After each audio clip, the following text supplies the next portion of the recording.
Now we are going to talk about oligosaccharides. Oligosaccharides consist of a few of the monosaccharide units joined by glycosidic bond. Earlier we found that glycosidic bonds are formed during the formation of an acetal or a ketol. The most abundant of the oligosaccharides are actually disaccharides. You know that di means two. So when two monosaccharides have joined together by means of a glycosidic linkage, we get a disaccharide. The most common example is a sucrose, the cane sugar, the table sugar which you use to sweeten your tea and coffee. And let us see the structure of this disaccharides. Here, this is a glucose molecule. This is the anomeric carbon number 1, anomeric carbon. This is a hemiacetone. This is a glucose molecule, and this also is having an anomeric carbon, carbon number 1. They two join together by releasing a molecule of water, forming maltose.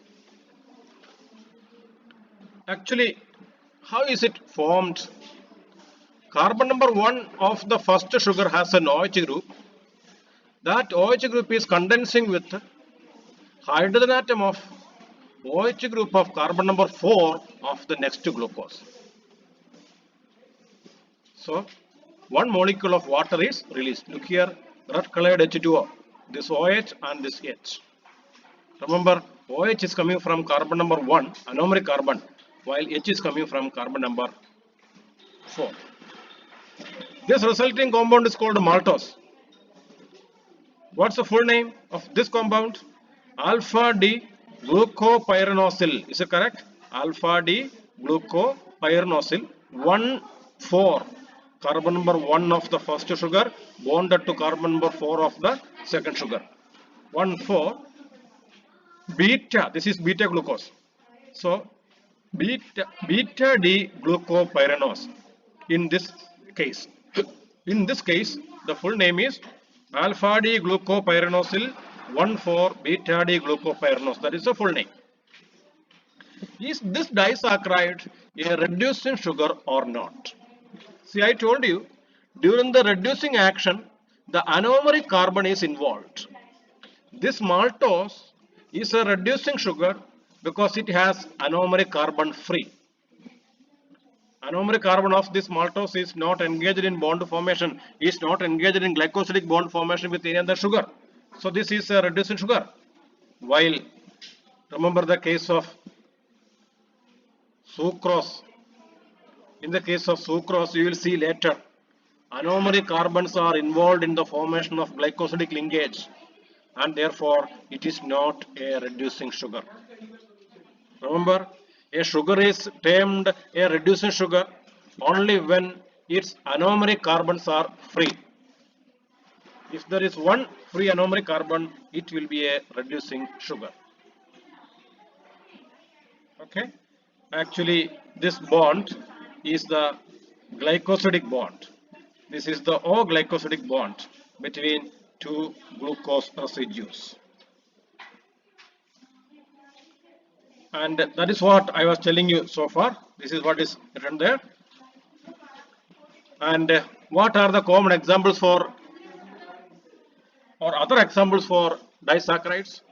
Just now we found maltose. Maltose is formed in your buccal cavity in your mouth by the digestion of starch actually. Coming here, this is lactose. What is lactose? It's a disaccharide. Beta D galactopyranosyl. This is a beta sugar because on carbon number 1 OH was upward. Beta D galactose. Why galactose? On carbon number 3 and 4 OH is upward. So beta D galactopyranosyl 1,4. Carbon number 1 is bonded to carbon number 4 of the next sugar. beta D glucopyranose. See, glucose. This is a beta D glucopyranose. So the full name of lactose is beta D galactopyranosyl 1,4 beta D glucopyranose. This lactose is the milk sugar. The sugar present in the milk is actually lactose. What about sucrose? This is the table sugar, the sugar which you are using to sweeten your tea and coffee.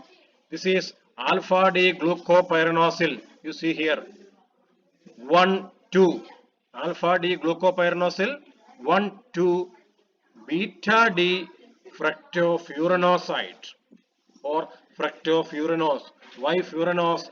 This is a 5-membered ring.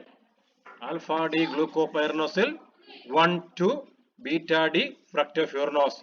Remember, carbon number 1 of the glucose and carbon number 2 of the fructose both are anomeric in nature.